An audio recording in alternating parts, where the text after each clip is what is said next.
So I'm here with Mr. Joshua Walker, the Career Development Director at Centenary College. Thank you so much for the opportunity to Absolutely. interview with us today. Absolutely. Okay. Um, so how did you choose your career and what were the determining factors? Well, I don't know if I necessarily chose this career until I jumped into it back in November. So, but we could say that I chose higher education quite a long time ago, and this was an evolution of that choice. And that was, a background in education, and then morphing that from the public high school to more of a higher level, and that's kind of how I ended up in higher education, and then found myself in career development. Okay, so now why did you choose Centenary?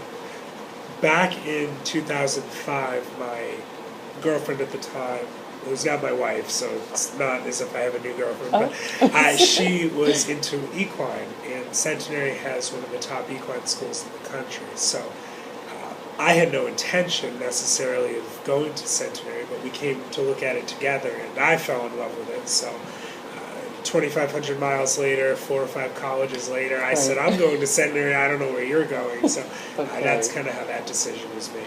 Nice. Yep. Nice. And what are the credentials you possess that helped you gain the position as Director of Career Development?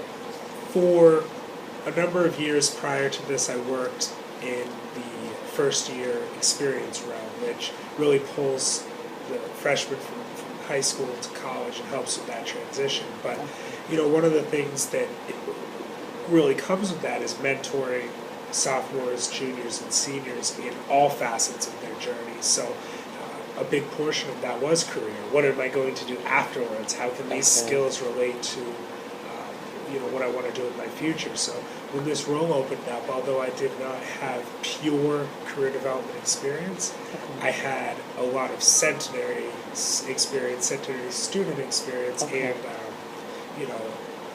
that career in there. Okay, so you were very familiar. Yes. Okay, great. So what personality traits do you have that you would say is a great fit for the position you hold? Patience. Number one is patience. Okay. Not in a negative light by any means. Right. Not these students are driving me crazy. It's not like that at all. But it's a long journey. Anyone who's ever been through that application process knows that by the time you reach out to an employer, it's been weeks of searching. By the time you hear back and then finish the interview and then get the acceptance, I'm right there with these students on that journey. So that's been, patience for them to be able to look at them and say, something will come. Okay. And knowing that I mean it, Right. we will find something for you. But along with that, half of this job is just counseling. Okay. What's keeping you from that career that you want? Let's break those barriers down. So. Okay, great. Now, what motivates you to work at the Career Center day in and day out?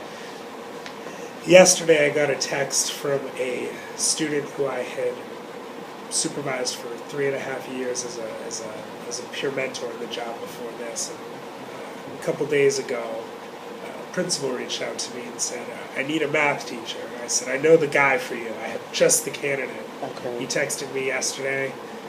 I can't thank you enough for everything you've ever done for me. And I accepted the position. You get the gist. Yes, I do. That's why. Perfect. So, what services are often overlooked at the Career Center? This is a funny question because one would think the answer is easy. Our LinkedIn help classes or our mock interviews, but I'm going to go ahead and say all the services are overlooked by everyone who doesn't come to us prior to their senior year. Okay. Every time a first-year student says, I'll wait, they're overlooking services that could benefit them. And that's really what I'm trying to change. Okay. So. All right. So what is the one mistake you most often see when individuals are deciding to choose a career? I would say pigeonholing themselves into one thing. Okay. Coming in and saying, I want to work for this company and this is it. Okay. This is all I want. Okay. Okay, well, that's a great aspiration, but what do you need to do to get there? Okay. And that's really what we're Now, about. what advice would you give to an adult returning to school? It's this is a population that I didn't really realize was such a large part of what we do here in the Career Center. In fact, I would say not a majority by any means, because we see probably 30 traditional students a day, maybe 2 adult students, or non-traditional students.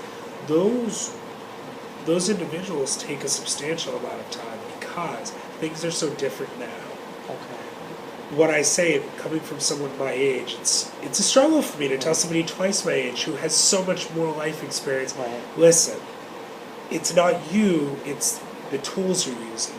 Your Right. resume is not correct. Okay. We need to modify it for a more modern job search. And Okay. sometimes people say, no, this worked for me when I got my last job 20 years ago. Right. Well, okay, that's great. But we really should probably make it a little bit more up to today's standards. So Right. that's probably the best advice, is let go of the past, because this industry, this career industry, changes every couple of years. Okay. I'll be, the way I do things now will be wrong in 3 years. Okay. Right. Allow yourself to be guided a Right. little And to bit. take on that mindset of change and embracing it. Yes, Okay. embracing change. Okay. Just like Okay. I had to do coming in here, just like I'll do every year. I'll never stagnate. Okay. Great. And last, I just wanted to find out, what words of encouragement do you have for any adult who has returned to school? Congratulations on making such a difficult decision. I could not imagine if I had not done the bachelor's out of high school, done the master's after the bachelor's. I don't know if I would have had the motivation. So to any adult student, I'm talking to you here on the camera, unbelievable. That's courage. And words of encouragement, come and see me. We are placing, we don't place people in jobs, but when people reach out to me, one of the first things they say is, listen, I know that you work at a college, but I don't want the wet behind the ears 20-year-old who thinks they know everything. I want someone with some experience. Right. That's an adult student.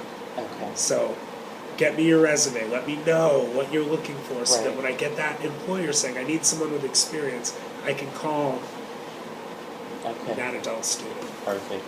Great. Thank you so much, Mr. Walker, for your time. Absolutely. Taking the time out to interview with me. Yeah, thank All you. right. Thank you so much.